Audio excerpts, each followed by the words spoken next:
Bonjour à tous, j'espère que vous allez bien. Aujourd'hui, on va revenir très rapidement sur le début des révisions sur les suites et séries de fonctions, à commencer par le premier exercice. Dans ce premier exercice, on étudie un objet fondamental qu'est la fonction zeta de Riemann. On rappelle que les séries de Riemann sont convergentes, les séries de la forme 1 sur k puissance alpha, si et seulement si alpha est strictement plus grand que 1. Pour mener cette étude, on définit alors zeta, la fonction suivante, qui, pour tout x strictement plus grand que 1, est définie par la somme de k égale 1 plus l'infini des 1 sur k puissance x. Dans un premier temps, on nous demande de justifier que la fonction zeta de Riemann définie sur 1 plus l'infini, eh bien, continue sur 1 plus l'infini et de déterminer également ses variations. Pour justifier que cette fonction zeta est continue, c'est une somme de séries de fonctions. On va revenir aux critères de continuité pour les sommes de séries de fonctions. C'est-à-dire que je vais noter dans un premier temps ici fkx, l'expression qui a x associe 1 sur kx. Et ainsi, pour tout k appartenant à n étoile, on a simplement fk, la fonction qui a x associe 1 sur k puissance x, que je peux encore voir comme k puissance moins x, que je peux voir comme exponentielle moins x ln de k. Il s'agit évidemment d'une fonction continue sur l'intervalle de travail 1 plus l'infini. Dans un deuxième temps, si on doit revenir aux hypothèses du critère de continuité pour les sommes de séries de fonctions, on va aller chercher un résultat de convergence assez fort, la convergence uniforme sur l'intervalle de travail. Seulement, on peut affaiblir les hypothèses et nous, on prend souvent le réflexe de travailler sur un petit compact inclus dans la partie 1 plus l'infini considérée. Autrement dit, on va considérer ici l'intervalle, le segment suivant, donc considérons AB inclus dans 1 plus l'infini, et il s'agit alors de montrer qu'il y a convergence uniforme sur tout compact de ce type.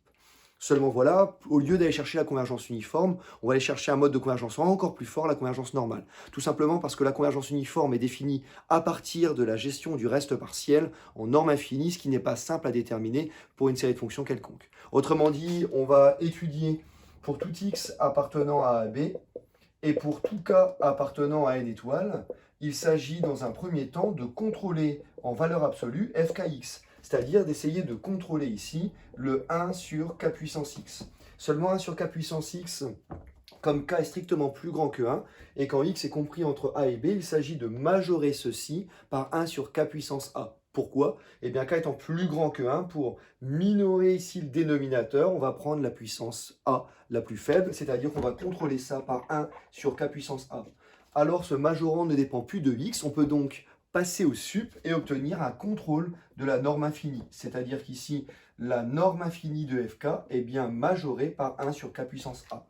Ici, on reconnaît alors le terme général d'une série de Riemann convergente, puisque A a été pris dans 1 plus l'infini, et donc A est strictement plus grand que 1. Par comparaison sur les séries à termes positifs, on en déduit immédiatement que la série des normes infinies de fk converge. Autrement dit, on a alors la convergence normale qui entraîne la convergence uniforme sur le segment AB. Comme ceci est vrai pour tout compact inclus dans la partie, le critère de continuité nous permet d'en déduire que la fonction zeta, elle est bien continue sur l'intervalle de travail 1 plus l'infini. On nous demande également de déterminer ses variations. Alors évidemment, première chose possible, on revient à la définition de la monotonie. On considère x strictement plus petit que y à l'intérieur de l'intervalle 1 plus l'infini, et on cherche à comparer zeta x et zeta y. Ça va assez vite. Pourquoi? Parce qu'encore une fois, si x est plus petit que y, comme k est plus grand que 1, k puissance x va être plus petit que k puissance y. Par passage à l'inverse, et si on somme les inégalités à cran fini, puis si on passe à la limite, je vais tout de suite comparer zeta x et zeta y et en déduire que la fonction zeta est décroissante. Selon l'exercice, c'est plus sympathique si on va chercher le critère C1 et justifier du signe de la dérivée. Alors vous allez me dire, c'est beaucoup plus de travail, certes, mais c'est un bel exercice pour préparer les oraux. Donc on pourrait conclure très rapidement à l'aide de la seule convergence simple, en prenant x plus petit que y, je l'ai déjà dit, mais là on va aller chercher le critère C1. C'est-à-dire que si je reviens au critère C1 pour les séries de fonctions, on a encore par hypothèse que pour tout k appartenant à n étoile, la fonction fk qui a x associe exponentielle moins x ln de k, elle est C1 sur ici 1 plus l'infini, avec pour tout x appartenant à 1 plus l'infini, l'expression suivante, fk' de x, il s'agit de dériver une fonction exponentielle, ça donne moins ln de k exponentielle moins x ln de k. De plus, dans les critères, ou plutôt dans les hypothèses du critère C1 pour les sommes de séries de fonctions, On doit vérifier dans un premier temps, il suffit de vérifier dans un premier temps que la série dérivée des FK' est elle-même convergente. C'est-à-dire qu'il y a convergence simple, pardon, j'ai oublié, d'abord la série des FK, elle est elle-même convergente, ben on a la convergence simple puisqu'on a assuré la définition ici de la fonction zeta de Riemann. Par ailleurs, si on s'intéresse à la série des dérivées, attention, le mode de convergence doit être plus fort et on doit aller chercher la convergence uniforme. Encore une fois, on pense à affaiblir les hypothèses en travaillant sur un petit compact inclus dans la partie. Donc je vais de la même façon considérer AB inclus dans 1 plus l'infini. Et alors, je vais chercher à dominer encore une fois pour tout x appartenant à AB et pour tout k appartenant à n étoiles. Cette fois-ci, l'expression de fk' en valeur absolue de x, c'est-à-dire qu'on va avoir fk' de x qui va être donné par ln de k quand je le prends en valeur absolue, exponentielle moins x ln de k, je vais vous le réécrire comme tout à l'heure, c'est-à-dire ln de k sur k puissance x. L'objectif étant de trouver un majorant indépendamment de x, et bien ln de k, je vais le conserver tel quel, et comme tout à l'heure, comme x est compris entre a et b, je vais contrôler par ln de k le tout sur k puissance a. Autrement dit, j'ai un majorant qui ne dépend plus de x, c'est-à-dire que par passage au sup, je récupère que la norme infinie des fk' ici est inférieur ou égal à ln de k sur k puissance a. Seulement, mon majorant doit être intéressant au sens où il doit représenter le terme général d'une série convergence. Alors, ce terme général n'est pas simple à déterminer. Enfin, aller chercher l'étude de ce terme général n'est pas simple. Ça nécessite de revenir à des critères de comparaison. Bon, ben, le plus rapide, c'est de revenir à un critère n alpha un, c'est-à-dire de faire une comparaison au terme général d'une série de Riemann. Rapidement, je vous rappelle qu'on a considéré ici l'intervalle 1 plus l'infini et qu'on a considéré le segment AB inclus dans 1 plus l'infini. Autrement dit, A se trouve strictement plus grand que 1. Si on considère un gamma strictement compris entre 1 et A, est strictement donc compris entre 1 et A, par exemple, gamma est égal à A plus 1 sur 2, on peut alors dire que ce terme général-là est un petit taux de 1 sur k puissance gamma. On a alors une comparaison à un terme général de série de Riemann convergente, puisque gamma est strictement plus grand que 1, par comparaison sur les séries à termes positifs. Ceci est convergent, et donc on récupère la convergence de la série des normes des fk', c'est-à-dire que par conséquent, on en déduit très rapidement que la série dérivée ici converge normalement, ce qui entraîne convergence uniforme sur tout segment de la forme AB. Autrement dit, on est dans les hypothèses les plus faibles ici du critère C1 pour les séries de fonctions. On en déduit naturellement ici que la fonction zeta est même C1 sur 1 plus l'infini et l'expression pour tout x appartenant à 1 plus l'infini de la fonction zeta dérivée en x est donnée par la série suivante, la somme de la série suivante, la somme de k égale 1 plus l'infini des fk' de x, on avait obtenu des ln de k sur je recommence, des moins ln de k sur k puissance x, j'avais en dérivant écrit les moins ln de k exponentielle moins x ln de k. On a une somme ici de termes clairement négative, autrement dit la dérivée négative, on récupère la décroissance de la fonction zeta sur 1 plus l'infini. Dans un deuxième temps, on nous demande d'aller plus loin dans l'étude de la fonction zeta de Riemann et on nous demande d'aller chercher finalement la convergence uniforme sur un intervalle du type a plus l'infini. C'est-à-dire que dans un deuxième temps, si on considère A strictement plus grand que 1, et si on travaille sur A ici plus l'infini, eh bien on a encore la norme infinie des fk qui va être contrôlée par 1 sur k puissance a. Ça veut dire que je récupère tout de suite par les mêmes biais de comparaison la convergence normale ici sur l'intervalle a plus l'infini. C'est-à-dire qu'on a encore la convergence normale de la série des fk sur a plus l'infini, et les comparaisons entre les modes de convergence entraînent la convergence uniforme sur a plus l'infini. Cette convergence uniforme qu'on avait à peu près établie déjà dans la première question nous permet de récupérer une convergence uniforme sur un intervalle de la forme a plus l'infini, où plus l'infini est un point adhérent à cet intervalle-là. Pourquoi je vous dis ça? C'est que dans un deuxième temps, on me demande alors d'aller chercher la limite de zeta en plus l'infini. Et bien, étant donné que j'ai une convergence uniforme sur l'intervalle pour lequel plus l'infini est un point adhérent, et bien cette convergence uniforme peut me faire penser à l'utilisation du théorème de double les limites. Donc de plus, si je veux évoquer ce théorème de double limite, je vais regarder alors la limite quand x tend vers plus l'infini. Donc on va aller regarder, quand x tend vers plus l'infini, la limite de l'expression fkx, à savoir 1 sur k puissance x, c'est-à-dire exponentielle moins x ln de k. Alors évidemment, par propriété sur l'exponentielle, on se dit que tout va tendre vers 0, mais faites attention, étant donné qu'on regarde la limite quand x tend vers plus l'infini à k fixé, il s'agit de considérer différentes valeurs de k. Et par exemple, si on regarde ici le cas k égale 1, je vais obtenir exponentielle de moins x ln de 1, autrement dit, je vais obtenir 1, qui lui va tendre vers 1 quand x tend vers plus l'infini. Par contre, si k est strictement plus grand que 1, donc là on était dans le cas k égale 1, par contre si k est strictement plus grand que 1, exponentielle moins x ln de k, lui, va tendre vers 0 effectivement, quand x tend vers plus l'infini.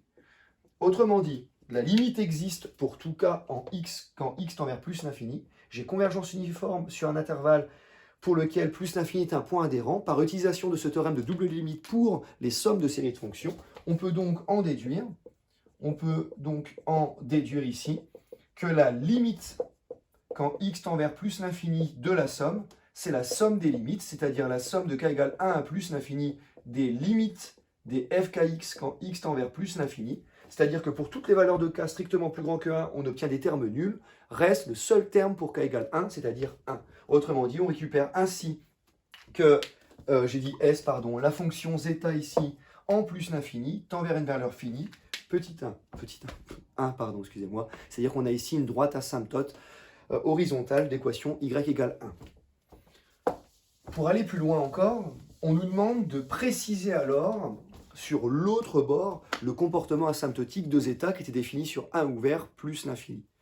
Pour aller chercher le comportement asymptotique de zeta en 1, eh bien, il suffit simplement de se ramener à une comparaison série intégrale. On nous demande d'ailleurs de justifier un encadrement de zeta x ici sur 1 plus l'infini. Il s'agit donc de comparer finalement les séries de la forme sigma des f de n et l'intégrale de 1 ici à la série associée, les suites d'intégrales de 1 à n de f de t dt, avec f qui n'est rien d'autre que la fonction qui a t associe 1 sur t puissance x. Autrement dit, si je note f, cette fonction-là, elle est clairement strictement décroissante sur 1 fermé plus l'infini, et par méthode des rectangles ou par inégalité classique, on obtient que l'intégrale de k à k plus 1 de f dt dt est compris ici entre f de k et f de k plus 1. Si on somme alors les inégalités pour k allant de 1 à n, un entier fixé appartenant à n étoile, on va pouvoir obtenir un encadrement ici de la somme partielle. Or, x étant, ici on va avoir un encadrement partiel à x fixé dans 1 plus l'infini, étant donné qu'on récupère ici une intégrale de fonction de Riemann convergente. Ici on a de part et d'autre les termes généraux de série convergente. Je peux passer à la limite dans les inégalités. Et donc si on somme à l'infini et si on passe à la limite, je récupère alors, après ces deux étapes, eh bien que zeta x, c'est-à-dire la somme des 1 sur k puissance x à x fixé infini, est inférieur ou égal à 1, l'intégrale de 1 à plus l'infini des 1 sur t puissance x dt, inférieur ou égal à, attention, je vais, rappelez-vous, sommer à cran fini dans un premier temps, puis passer à la limite. Seulement quand on somme à cran fini de 1 à n, on récupère la somme des termes ici à partir de f de 2, f de 3 jusqu'à f de n. Autrement dit, on obtiendrait la somme des termes pour k égale 2, finalement à n plus 1. C'est-à-dire que par passage à la limite, je récupère zeta x moins 1. Ce qui me permet, en retournant les inégalités et en encadrant zeta x, d'obtenir un encadrement de zeta x, à savoir que zeta x est plus grand que l'intégrale plus 1 ici, et attendez, zeta x est plus grand que l'intégrale plus 1, plus petit que l'intégrale. Seulement, si on fait le calcul de cette intégrale-là, attendez, je constate que j'ai fait une petite erreur et je m'en excuse, je veux aller vite. Je vous ai dit que la fonction était clairement décroissante et vous ai affiché des inégalités dans ce sens-là. Oh non, pas moi, non, le dites pas mon prof, s'il vous plaît, rappelez-vous, jouez la gêne dans ce cas-là, jouez l'embarras. Oh non. Bref, toujours est-il que, attention, la fonction étant décroissante, vous avez f de k plus 1 et f de k qui encadrent de part et d'autre f de k. Et donc, en sommant les inégalités, on va obtenir zeta x moins 1 inférieur ou égal à zeta x. Si je reviens ici à t puissance x à primitiver, c'est de la forme t puissance moins x plus 1 quand je primitive sur moins x plus 1 à prendre en 1 et la limite en plus l'infini. On récupère donc, après avoir retourné le sens des inégalités, que ici zeta x est plus petit que l'intégrale plus 1, on va récupérer donc 1 sur x moins 1 plus 1, et de l'autre côté 1 sur x moins 1. Seulement si je cherche un équivalent de zeta x au voisinage de 1, on peut constater que de part et d'autre de l'encadrement, j'obtiens ici une expression qui, quand x tend vers 1 par valeur supérieure, file à l'infini, de la forme 1 sur 0 +, et 1 qui est négligeable devant ce terme-là. D'autre part, j'ai ce terme-là. Si je divisais tout par 1 sur x moins 1, ou si je multipliais par x moins 1, je peux obtenir que zeta x sur l'inverse de x moins 1 est compris entre deux termes qui tendent vers 1, c'est-à-dire qu'on récupère un équivalent ici de zeta x au voisinage de 1, à savoir que quand x tend vers 1, je suis équivalent à 1 sur x moins 1, qui file à l'infini quand x tend vers 1 par valeur supérieure. Autrement dit, le comportement asymptotique de zeta a été entièrement déterminé sur 1 plus l'infini. On peut en déduire la représentation graphique associée, à savoir que, rappelez-vous, elle est définie sur 1 plus l'infini. J'avais une droite asymptote horizontale d'équation y égale 1. J'ai une asymptote verticale d'équation x égale 1. La fonction est décroissante, je peux donc tracer la courbe associée. Au passage, je vous rappelle que la fonction zeta de Riemann, on connaît quelques valeurs remarquables. Pour x égale 2, pour x égale 4, on a pi carré sur 6 pour l'une, pi 4 sur 90 pour l'autre. Par exemple, valeur remarquable ici, on va avoir pi carré sur 6 associé. Autrement dit, j'obtiens ici la représentation graphique de la fonction zeta sur 1 plus l'infini. Alors on constate que la courbe de cette fonction semble être convexe et on nous demande justement, pour achever l'étude de cette fonction zeta de Riemann, d'aller chercher la convexité associée. Bon, il s'agit encore d'investir un des critères CK pour les sommes de séries de fonctions. On va aller chercher le fait qu'elles soient C2 et caractériser la convexité pour les fonctions de classe C2 à l'aide du signe de la dérivée seconde. Rapidement, on a encore que pour tout cas appartenant à une étoile, FK est bien de classe C2 sur l'intervalle de travail, donc de classe C2 sur 1 ici, plus l'infini. Dans un deuxième temps, je vous rappelle que pour les modes de convergence des séries dérivées, alors la série principale des FK, on accepte ici ou on attend en conditions suffisantes qu'il y a convergence simple. Rappelez-vous, ceci était garanti à x fixé par l'existence et la définition même de la fonction zeta de Riemann. On a également convergence simple de la série dérivée associée. Ici, on l'avait justifié. Et enfin, il nous restait quoi à aller chercher, pardon il nous restait à aller chercher la convergence uniforme sur tout segment de la série des dérivées secondes. Eh bien, encore une fois, si je travaille sur AB, ici inclus dans 1 plus l'infini, on a alors la dérivée seconde qui est définie donc pour tout x strictement plus grand que 1 par l'expression, donc à chaque fois que je dérive, j'ai un ln de k qui sort, ln carré de k exponentielle moins x ln de k, il y a un moins ln de k qui sort pour la première dérivée, un moins ln de k qui sort une seconde fois, qui lui me donne, si je travaille en valeur absolue, va me donner ici un terme de la forme ln carré de k, le tout sur k puissance x. Or, je travaille sur AB, je peux encore dominer par ln carré de k, le tout sur k puissance a, merci la petite variable de sécurité, qui lui désigne un majorant indépendamment de x par passage au sup. J'en déduis donc que la norme infinie ici de la série dérivée, du terme général de la série dérivée seconde, est contrôlée par ce terme-là.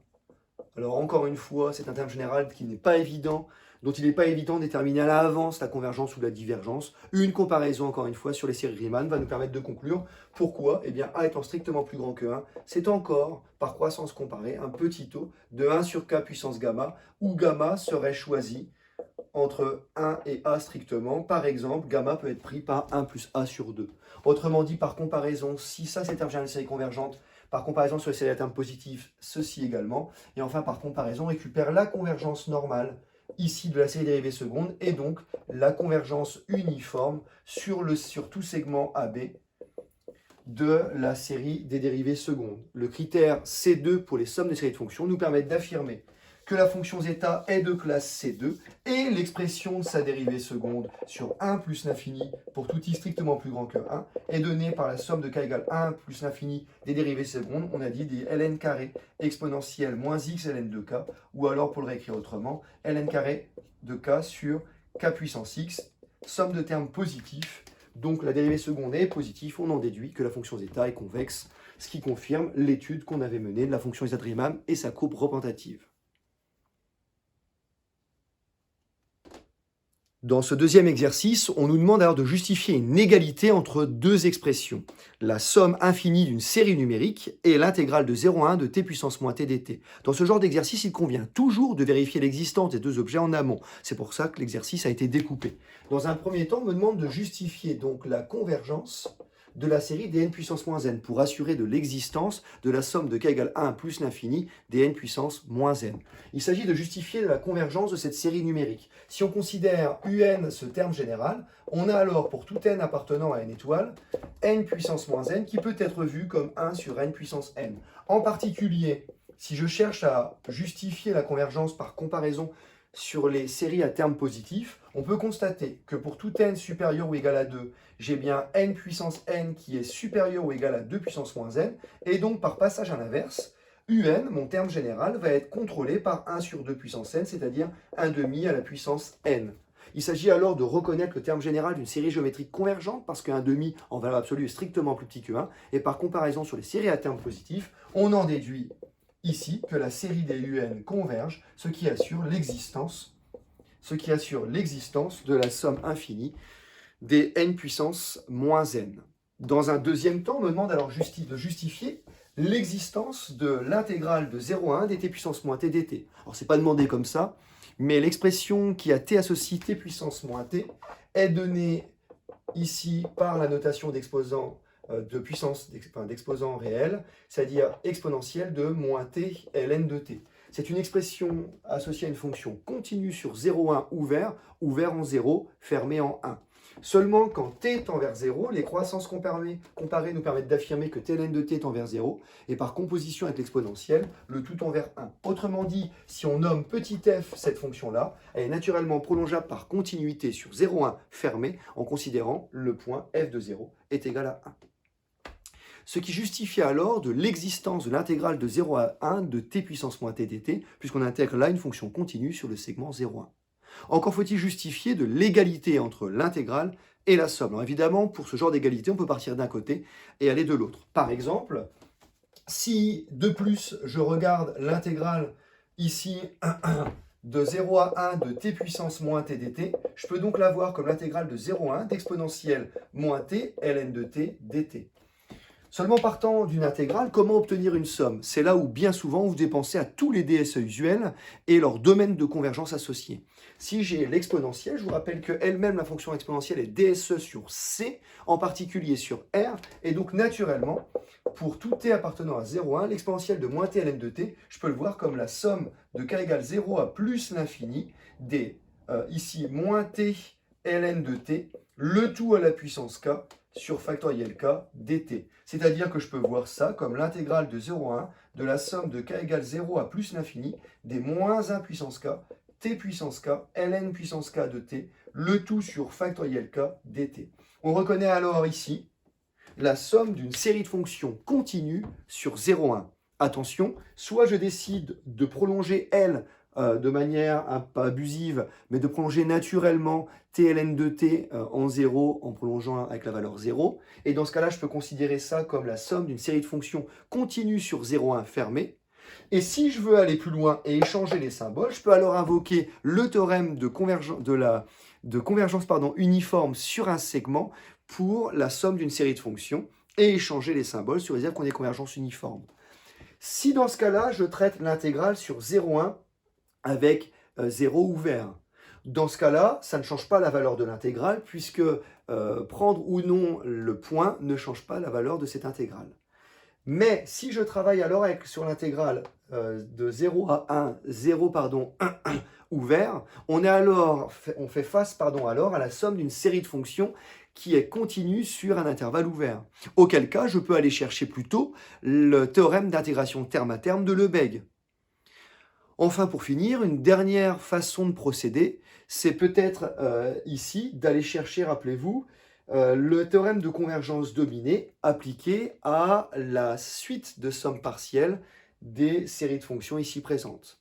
Alors évidemment, on a traditionnellement l'habitude d'aller chercher le terme d'intégration terme à terme et d'en vérifier les hypothèses. Mais pour le coup, et pour essayer de s'entraîner, je vous propose d'appliquer le théorème de convergence dominée. C'est-à-dire que je vais simplement définir ici, pour tout t appartenant à 0,1 et pour tout n appartenant à grand N, Sn de t, qui est la somme de k égale 0 à plus l'infini, c'est-à-dire la suite des sommes partielles, pardon, la somme de k égale 0 à n, des moins 1 puissance k, t puissance k, ln puissance k sur factoriel k, et essayer d'appliquer le théorème de convergence dominée. Alors bien entendu, il s'agit d'une série de fonctions continues sur 0,1 ouvert en 0 dans ce troisième de cas, pardon, et je vais aller chercher les deux hypothèses. Donc dans un premier temps, on a bien convergence simple ici de la suite de fonctions que sont les sommes partielles et sur 0,1. Et dans un deuxième temps, je cherche à dominer Sn par une fonction dominatrice intégrable sur 0,1 et indépendante du paramètre. Et bien par exemple, pour tout n appartenant à grand N, si je travaille avec Sn de t ici en valeur absolue, on a alors sur 0,1 une domination de la valeur absolue de la somme par la somme de k égale 0 à n de la valeur absolue de mon expression, c'est-à-dire que je vais avoir en gros t ln de t, le tout puissance k, sur factoriel k, et ceci pour tout t dans 0,1 ouvert en 0. Si je veux aller plus loin, je peux évidemment chercher à dominer ça indépendamment du paramètre petit n.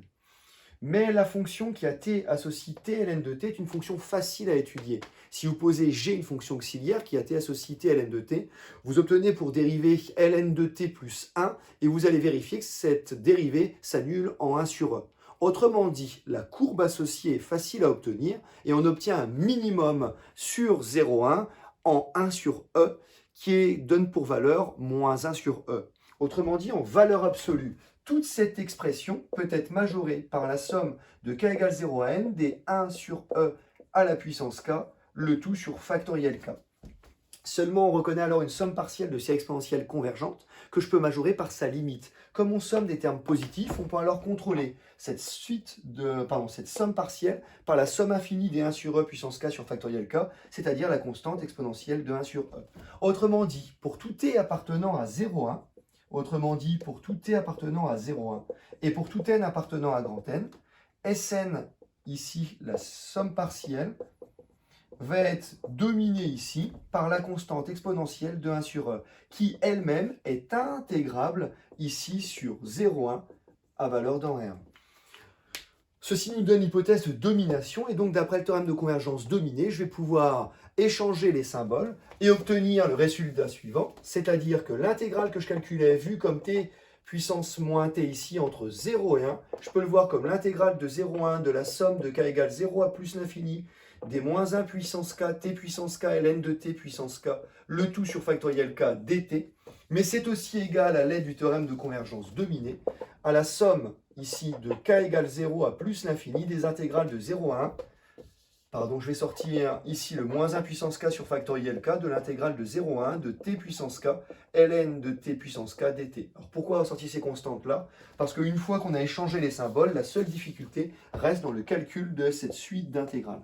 Alors évidemment, il s'agit d'une suite d'intégrales généralisée puisque j'ai ouvert en 0. On peut, pour transformer et obtenir le calcul, eh bien simplement appliquer des IPP successives. L'idée étant de casser les puissances du log pour se ramener au seul monôme en t puissance quelque chose. Par exemple, si je pose u de t égale à t puissance k, u de t égale à ln puissance k de t pour descendre les puissances du log, v' de t est égal à t puissance k, mais également on pose u' de t égale à k ln de t fois sa dérivée, c'est-à-dire k sur t, ln puissance k moins 1 de t, v de t égale à t puissance k plus 1 sur k plus 1.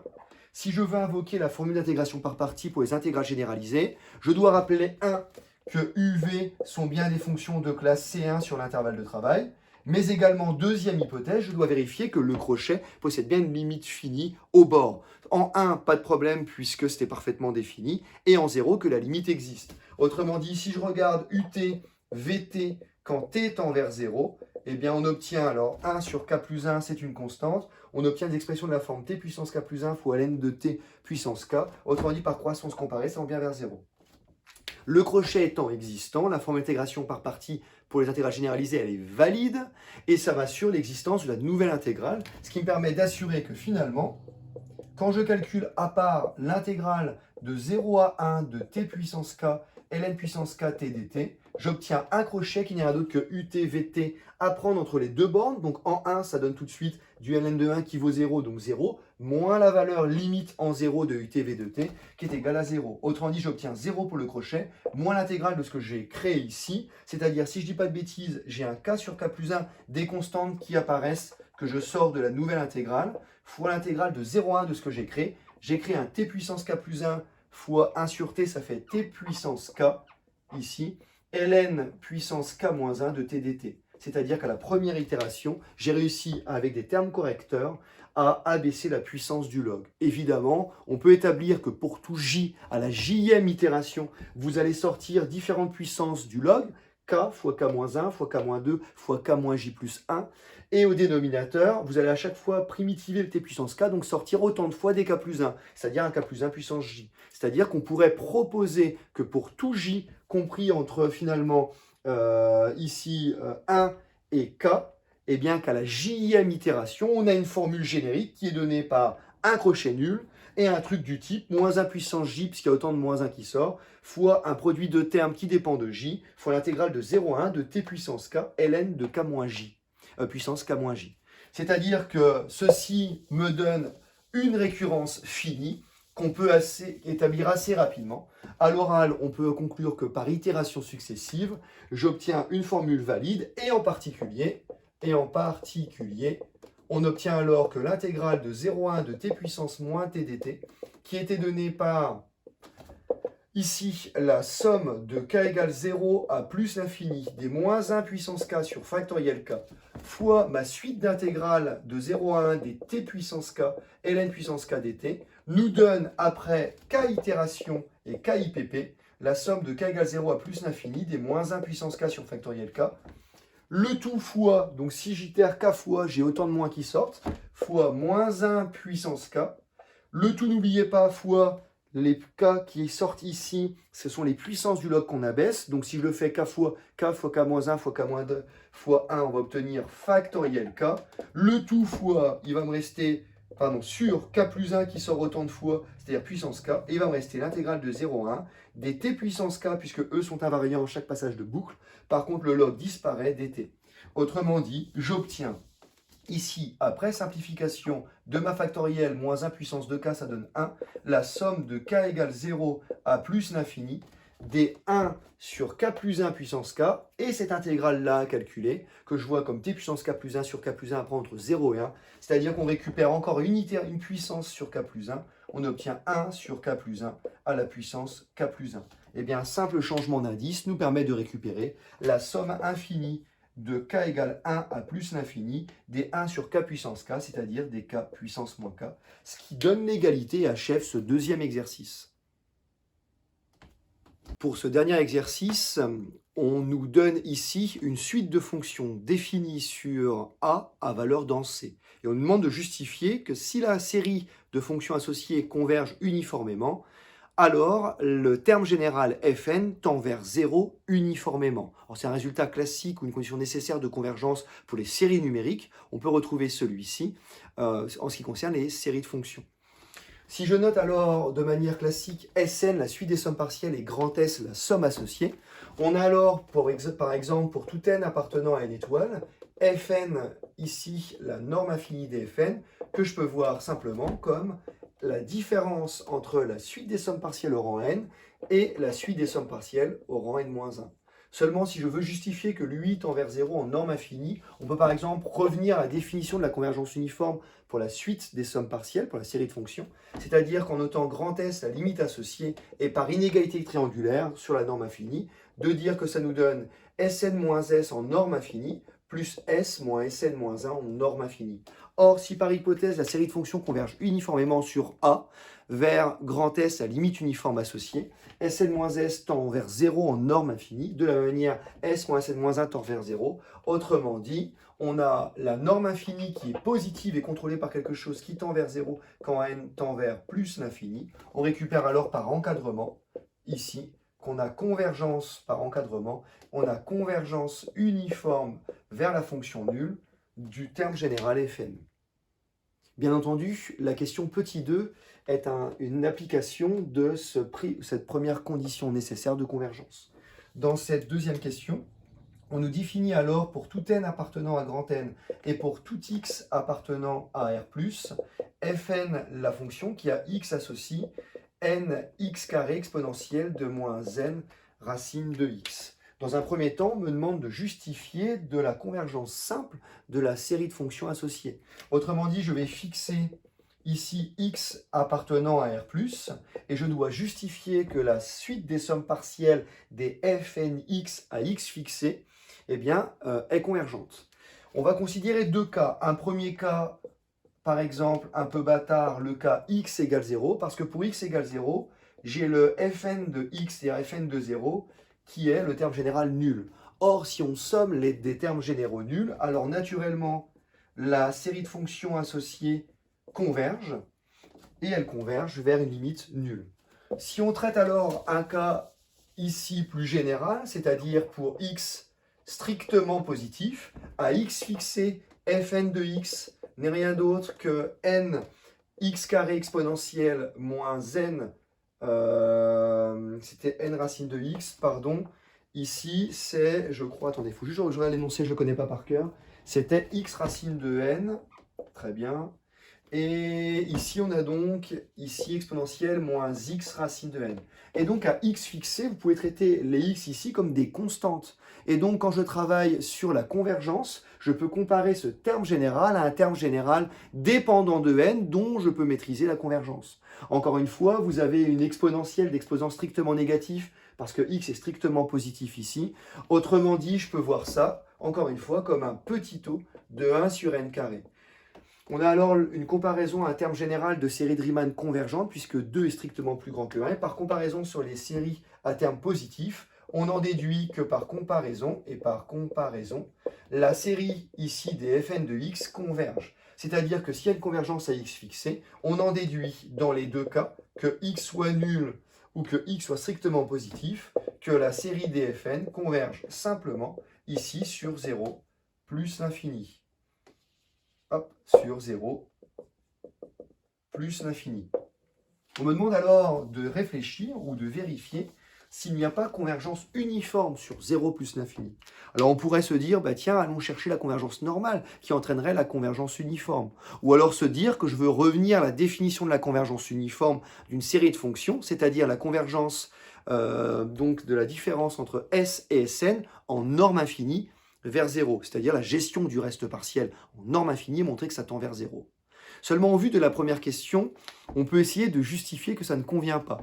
Je m'explique. Si vous regardez par exemple Fn, la suite de fonctions associées, qui est bornée, elle vaut 0, 0, et elle a pour une limite nulle, en plus l'infini à n fixé. Autrement dit, la suite de fonctions est une suite de fonctions bornées, et la norme infinie existe. En particulier, Fn de x est inférieur ou égal toujours à sa norme infinie pour tout x dans 0 plus l'infini. C'est-à-dire que par exemple, on a Fn en norme infinie qui va majorer n'importe quelle expression de Fn de x en valeur absolue. En particulier, si on regarde cette expression-là, et pour x égale 1 sur racine de n, vous avez alors Fn de 1 sur racine de n qui va être majoré par la norme infinie.